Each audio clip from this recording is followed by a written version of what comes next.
Gawa ng walis? Mga 1985. Paano nyo natutunan yung paggawa ng walis? Nakita ko doon sa biyanan ko na naggagawa sila.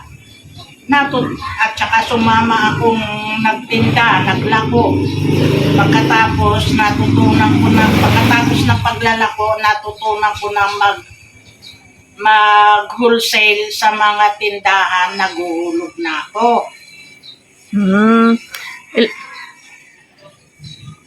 Paano ba nagsisimula yung paggawa ng walis, Nay? Una, ganito, kikibisin. Bubunutin yung mahaba sa dulo para walang buhos. Tapos, itataktak mo, kikibisin mo ganyan. May palatandaan ka kung hanggang sa gaano kalaki. Oh.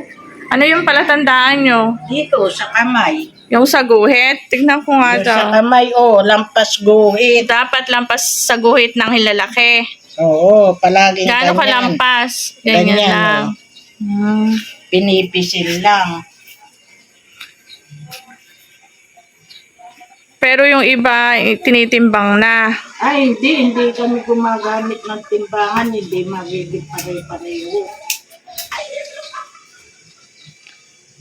Bali, kukuha kayo ng portion niya ng kulay green, tapos ipapaloob nyo yung Kulay brown. yung kanakunin.